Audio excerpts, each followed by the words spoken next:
Hola chicos, buenas tardes. ¿Cómo andan? Esta es la grabación perteneciente a la clase del jueves 13, ¿sí? De abril. La hice grabada y asincrónica, dado que tengo que participar de un congreso de investigación acá en la UNOVA, en Junín. Entonces quería dejarles la clase grabada y les voy a explicar la práctica. En primer lugar, les quería contar que estuve corrigiendo el trabajo práctico número uno, que era la idea del sitio que van a llevar a cabo. Todos los trabajos que entregaron están súper interesantes, muy lindos, algunos con un proyecto personal, algunos otros con algo que le gusta. No quiero nombrar nada para no dar idea, pero todo muy distinto, así que muy interesante. A quienes aún todavía no lo subieron, ¿sí? Súbanlo a la plataforma, a la tarea del trabajo práctico número uno, así ahí yo les puedo hacer la devolución o la corrección que necesiten, ¿sí? Yo algunos puntualmente que me lo habían mandado por mail, ya se los corregí, pero les dije, súbanlo a la tarea para poder hacerles la devolución. En este camino que vamos recorriendo para comenzar a utilizar un CMS, ¿sí? Y vamos aprendiendo, preparándonos a qué partes vamos a utilizar y qué aspecto le vamos a dar. De eso se trataba la práctica número uno. Acuérdense que lo que nosotros estamos construyendo es un sitio web dinámico, que quiere decir que no va a ser algo solamente con HTML, CSS y JavaScript, ¿sí? Donde yo tengo que entrar y editar el contenido, sino que al ser dinámico cumple con todas las características de los CMS, como un usuario para cargar contenido, un usuario para edición y demás. Así que vamos, en la clase anterior vimos qué tipos de CMS hay y ahora vamos a seguir avanzando. La idea es empezar a ver cómo los CMS gestionan y actualizan el diseño, ¿sí? O el aspecto. Y van trabajando con una serie de plugins y temas, ¿sí? Fíjense cómo dice ahí el primer párrafo. Nosotros elegimos temas para elegir el diseño o el aspecto estándar de nuestro sitio. A ese tema que vayamos a elegir, le vamos a poder cambiar la letra, el color, la tipografía, con una serie de propiedades. Y si queremos avanzar todavía más, lo vamos a poder personalizar modificando su código fuente. Recuerden que podemos hacer desde algo muy simple hasta algo muy complicado. Al tema se le agregan lo que se denominan plugins en WordPress o Joomla. Los plugins, como dice ahí, permiten ampliar funcionalidad. Hay plugins de un montón de temas que ahora vamos a ir viendo, ¿sí? Un plugin, como bien vemos, yo lo elijo y cuando me lo instala me baja una gran cantidad de archivos, ¿sí? Y eso queda instalado en el núcleo del CMS. Cuando yo instalo o comienzo a utilizar, en este caso WordPress, consta de una serie de plugins que ya vienen por defecto incorporados. Yo los puedo utilizar o los puedo dejar desactivados. Pero después, para cuando ustedes quieran darle funcionalidad muy particular o muy específica al sitio, van a tener que buscar otros plugins. Por ejemplo, les voy contando lo que vamos a necesitar.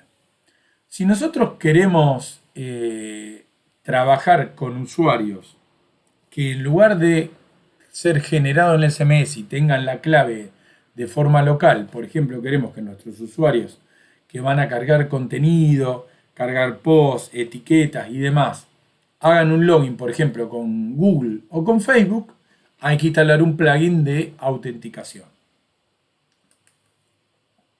que se va a complementar con un plugin de CAPTCHA. Acuérdense que los CAPTCHA son para la seguridad en el login, para que no haya un robot probando robarme la contraseña. Y en este tema acuérdense que Google trabaja con el CAPTCHA 2, que es el viejito ese de las imágenes, que teníamos que elegir cuántos semáforos veíamos, cuántas bicicletas veíamos y demás. Y la versión de CAPTCHA 3, que no te pide nada de eso, sino que mediante el uso de teclas o el uso que hace el usuario del teclado o del mouse o de la pantalla táctil, logra darse cuenta que quien está intentando poner una contraseña es un usuario y no un robot, ¿sí? Así que eso referido a la autenticación. Insisto, los MS tienen un core, un núcleo, un tema para el diseño y después se adornan o se decoran con plugins. Todo es buscar un plugin adecuado a lo que yo quiero hacer. Y después lo puedo personalizar programando. Y si no quiero un plugin, tengo que poner mucha línea de código, pero por ahí ya requiere un conocimiento más puntual o más específico de programación. Hay plugins de contenido, ¿sí?, que me permiten hacer un montón de gestión de ese contenido o de esos posts. Se los voy contando. Por ejemplo, para ordenar los posts, para ordenarlos por fecha, por tema, por etiqueta. Los de búsqueda inteligente son para indexar esas contraseñas, esas etiquetas, y cuando yo tengo embebido en mi sitio el buscador, porque ya tiene mucho contenido, puedo hacer búsquedas sobre palabras claves y demás. Bien, fíjense que hay muchos plugins relacionados con la seguridad, ¿sí? El de protección de email utiliza código JavaScript ¿para qué? Para que los bots o los robots eviten el spam y ese tipo de cosas cuando yo tengo formularios que me permiten contactarse conmigo, o sea que me envíen un mail, ¿sí? Está el de código highlighter que muestra código formateado o encriptado o hardcodeado. Plugin para hacer salto de página, para dividir un artículo en página, para hacer navegación anterior y siguiente. Plugins para votar los artículos. Miren, cuando uno dice este posteo les interesa, más, menos, y así ir relevando estadística de lo que el usuario va cargando. Fíjense que todo esto está dando un marco de seguridad y de un montón de interacción entre el usuario y la página, ¿sí? Entonces me permite hacer una gestión o que mi sitio vaya teniendo un aspecto muy, muy interesante, ¿sí? O muy prolijo. Bien, con respecto a la carga de contenido, o sea, la creación, como dice ahí, de artículos y de entradas, hay plugins para la edición, para cargar el texto, ¿sí? Hay plugins que tienen una barra parecida a la del Word, donde cuando yo cargo un contenido le puedo dar un formato bastante avanzado, puedo insertar una imagen o ese tipo de cosas, y hay plugins muy sencillos con muy poquita funcionalidad.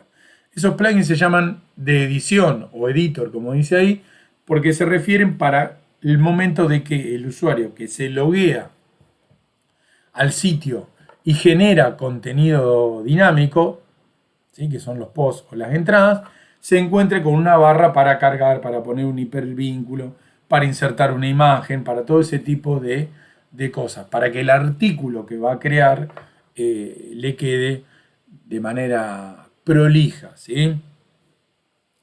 Y se puede relacionar con los plugins de búsqueda, obviamente, porque acuérdense que esos plugins de búsqueda que indexan el contenido que yo voy poniendo dentro de la web, interactúan con el buscador que yo coloco. Entonces me permiten realizar una carga muy ordenada y después buscar ese contenido, generar los famosos feed o devoluciones de noticias y ese tipo de cosas. La verdad que el tema del plugin de edición y de búsqueda combinados son muy importantes para el usuario que carga el contenido, que no tiene ni un aspecto informático ni un aspecto de diseñador web, ¿sí?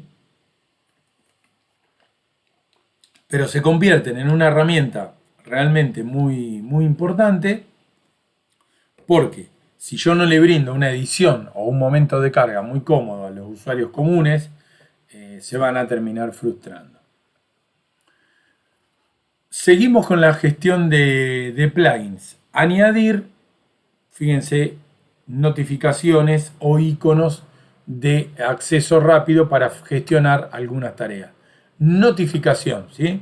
Para comprobar si hay actualizaciones y que me llegue el aviso. Notificación de extensiones o de plugins. Yo cuando tengo instalado plugins, siempre son, como dice ahí, de terceros, pero pueden ser de una empresa privada, de una organización, de una universidad. Cuando yo entro a la administración de WordPress o de Joomla, me va a notificar que un plugin tiene una versión nueva. No siempre puedo ir y tomar esa actualización porque tengo que analizar si es compatible con mi versión de CMS, ¿sí? No es que veo un plugin y lo actualizo. Generalmente hay que leer la documentación, ver qué es lo que cambió ese plugin. Si yo lo tengo personalizado, ver que mi personalización siga funcionando, ¿sí? Siga trabajando sin problemas. Y lo mismo con las búsquedas. ¿Cómo hacemos para poner esos plugins que me permitan hacer búsquedas dentro de mi contenido o búsquedas externas? Algo que nosotros utilizamos en el último tiempo acá en el sitio web de la universidad, pusimos un plugin de búsqueda que lo que hace es busca en un dominio específico. ¿Sí? Es como si yo le dijera, la palabra que pongo en el buscador, búscalo en cualquier dominio de la UP. UP Eduard, bueno, cualquier página o cualquier URL que tenga registrada como lo que sea .up Eduard, este buscador utiliza el conocimiento y el motor de Google, pero solamente busca en ese dominio. Eso está muy bueno porque cuando la universidad tiene un montón de sitios diversificados y para eventos y para un montón de cosas, y yo no sé dónde encontrar el contenido, nos dio un gran resultado, ¿sí? Porque nos permite que la gente que no conoce la universidad o que no sabe dónde ir específicamente a buscar ese contenido, pueda hacerlo, ¿sí? Entonces, fíjense cómo uno le va buscando la vuelta a lo que toma como requerimiento del usuario, cómo lo convierte en una búsqueda o en una investigación y trata de encontrar un plugin que lo satisfaga. El plugin, como aclaración, nunca es que viene como vos lo querés. Hay que estudiarlo, hay que analizar si se puede utilizar, si se puede personalizar.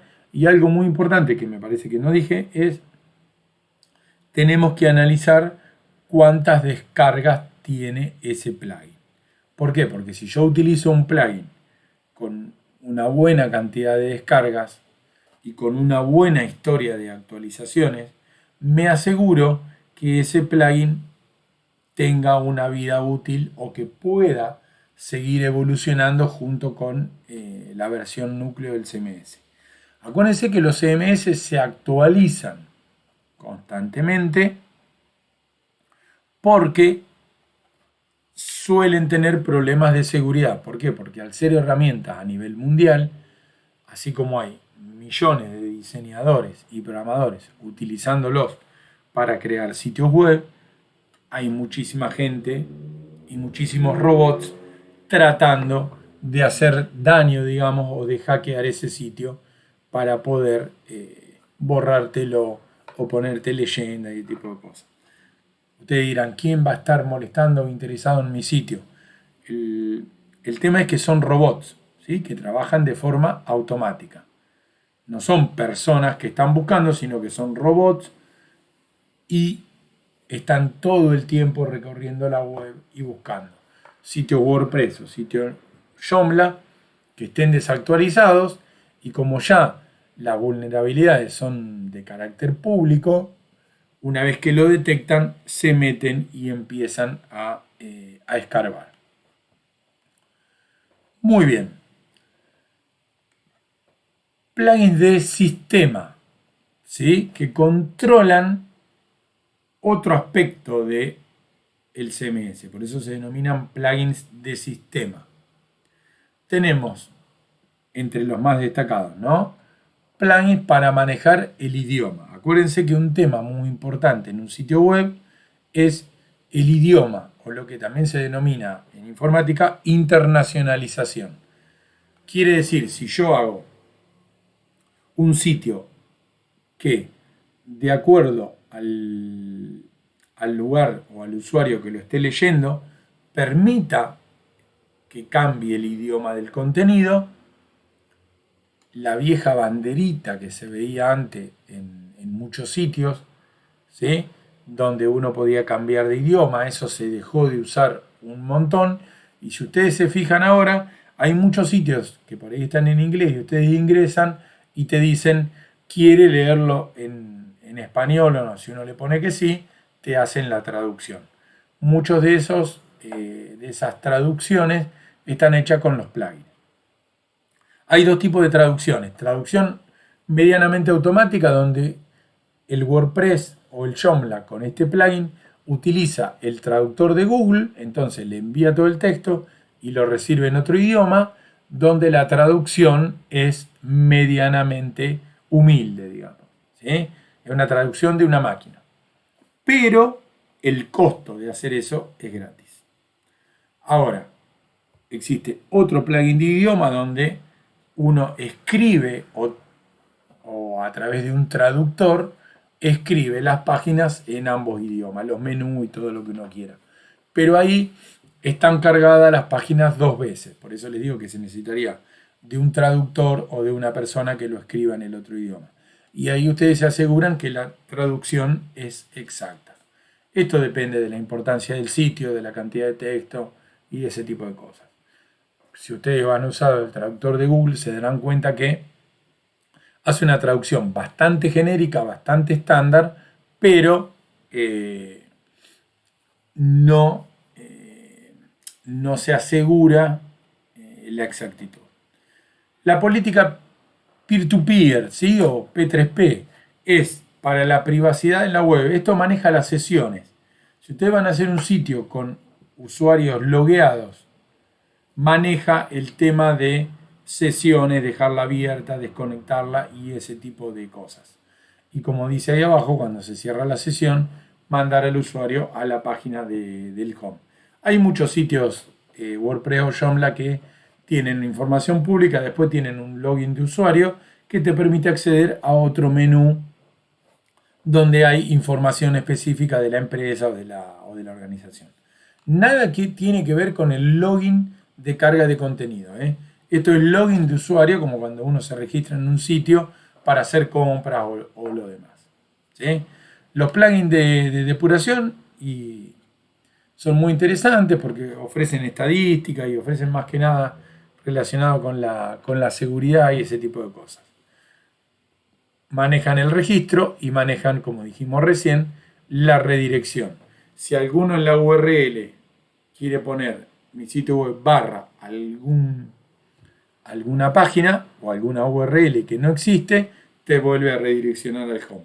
Es muy común escribir acá en la barra donde se escriben las URLs, escribir un barra algo, eso lo suelen hacer los bots más que nada, para tratar de incrustar archivos y meterse en nuestro sitio web. Es una práctica muy, muy común. Bien, el plugin de recordarme, o sea, si yo ya estaba logueado y vuelvo a entrar al sistema, me vuelve a permitir ese tipo de cosas. Hay plugins de highlight y de la búsqueda en el documento que permiten etiquetar y hacer búsquedas por contenido muy puntual y que no fue etiquetado cuando subí el post, pero sí trabajan directamente, como dice ahí, con el HTML. Hay plugins de caché. ¿Qué quiere decir la caché? Acuérdense que cuando el sitio queda cacheado en el servidor, queda en esa memoria donde queda como en una memoria RAM del servidor y permite que el sitio se cargue de forma más rápida. Uno puede programar cuáles son las páginas o las configuraciones del sitio de ustedes que queda cacheado en el servidor web donde me voy a reproducir. ¿Por qué? Porque esos datos que quedan cacheados me permiten acceder más rápido, pero no hay que, como dice ahí las últimas 4 palabritas, no hay que cachear el contenido completo, porque si no, cuando el contenido cambió, si yo no borro el historial del navegador o tomo la precaución de tocar F5 para que me haga un refrescado completo, no voy a lograr el efecto de actualización de los datos. Pero es muy importante trabajar con la configuración de la caché para que mi sitio quede precargado en el servidor web donde corra y gane mucha velocidad. ¿Sí? El punto que sigue, el language code, es muy importante para interactuar con las técnicas de SEO. Acuérdense que las técnicas de SEO con S son las técnicas de optimizar la búsqueda relacionándome con el navegador o con los robots. ¿Sí? Entonces me permite realizar ciertos trucos con el código HTML que va leyendo el robot o el bot que indexa mi sitio. ¿Para qué? Para posicionarme mejor, para que detecte que está el sitio en varios idiomas o en un idioma solo y así me pueda indexar de manera correcta. Todo lo que es técnica SEO, ¿sí? Que es mejorar mi posición en el navegador, es como diría, una disciplina casi en sí. ¿Sí? Hay empresas que tienen una división que te ofrece mejorar directamente tu posicionamiento en Google. Por eso les digo, ahí hay un trabajo muy amplio para hacer. Está bueno tener una idea, pero es un rubro que hoy en día está muy, muy difundido, porque se suele decir que si cuando buscan a tu empresa o tus palabras o lo que sea, si no apareces en la primera hoja del buscador, como que nadie te va a encontrar, porque es muy difícil ir a la hoja 2 del buscador y ni hablar de la 3 en adelante. Creo que ya no va nadie. Bien, vamos a la última hoja del tema plugins, que es la clase o el tema de hoy. ¿Sí? Cuando llega el momento de añadir o trabajar con un plugin, hay una gran cantidad, pero terrible cantidad de plugins disponibles. Lo primero que tenemos que hacer es consultar los repositorios oficiales, ¿sí? Para ver cuál es la lista de plugins que encuentro. Es importante analizar, como dice ahí, al momento de añadirlo, calidad del plugin, cantidad de descargas, ¿sí? Cantidad de versiones que ya lleva ese plugin. ¿Cómo fue desarrollado? Como dice ahí en el segundo párrafo, ¿con qué lenguaje? ¿Por qué empresa? Porque todo eso te va definiendo la calidad, ¿sí? De ese plugin. Como en párrafo 3, específicamente qué instrucciones me dice que tengo que seguir para instalarlo. Porque si requiere que actualice la versión de PHP, la versión del CMS, la versión de esto, la versión del otro, primero corro el riesgo que no sea compatible. Y después, no es tan sencillo, porque si yo actualizo el CMS, o actualizo el lenguaje, o actualizo cosas sin pensar, por ahí ese plugin lo puedo poner, lo puedo hacer funcionar, y cuando quise acordar, me rompió otra parte del sitio. ¿Sí? Entonces, hay que leer bien. Un plugin confiable, un plugin con muchas descargas, un plugin que tenga muchas versiones. Entonces yo digo, hace muchos años que viene y cada versión nueva de WordPress voy a tener el plugin disponible. Y eso me indica si la comunidad aceptó ese plugin y lo considera correcto. Lean los comentarios Y recuerden que ese historial de actualizaciones es fundamental. ¿Por qué? Porque WordPress o Joomla suelen tener de 3 a 4 actualizaciones por año. Por lo tanto, ¿sí? Por lo tanto, es probable que, a ver cómo decirlo, tengan que actualizar constantemente su CMS. Y eso les va a representar también que necesiten, ¿sí? Que necesiten actualizar el plugin. Si elijo un plugin que no se actualiza, quedo trabado. O actualizo el CMS y el plugin deja de andar, o me quedo con la versión vieja con el riesgo de tener posibles vulnerabilidades. Bueno, tema plugins, terminado. En la clase de hoy, del jueves, tienen que entregar la práctica, hacer y entregar la práctica 2. Sacando la práctica 1, que era el diseño del sitio de ustedes y es lo que yo voy a usar para corregir el producto final de este cuatrimestre, la práctica 2 y algunas más son prácticas que se entregan y llevan nota. Y va a incidir directamente en el parcial que van a tener durante el mes de junio. Por cada práctica correcta que ustedes hagan, van a tener una pregunta menos en el parcial. ¿Sí? Si ustedes no la entregan, o no la hacen, o lo que sea, no la aprueban, lo único que van a estar logrando es que en estas prácticas de entrega obligatoria tengan más preguntas en el parcial que el que viene entregando y aprobando todos los trabajos. Por eso las prácticas son de una semana a la otra semana. La práctica 2, así ya nos introducimos finalmente dentro de los CMS, tienen que comparar WordPress con Joomla. Hay millones de información en la web. Por eso no copien y peguen, sino que lean, busquen y redacten ustedes. Las plataformas ya tienen herramientas que detectan el texto copiado, por eso les pido que no copien y peguen. Y básense básicamente en presencia en Internet, como les puse ahí, facilidad de instalación y uso de uno y del otro, van a ver que son distintos, cantidad de plantillas y temas, hablando de diseño, cantidad de plugins o extensiones, como se llama en Joomla, y el tema seguridad. Van a ver que cuando lean un poquito, los dos CMS tienen un perfil que se diferencia claramente uno del otro, por eso que se van a dar cuenta que uno de los dos es muy utilizado y el otro en porcentaje a nivel mundial de sitios está mucho más abajo, a pesar de ser la segunda herramienta. Una vez que hagan la investigación, acostúmbrense a la presentación.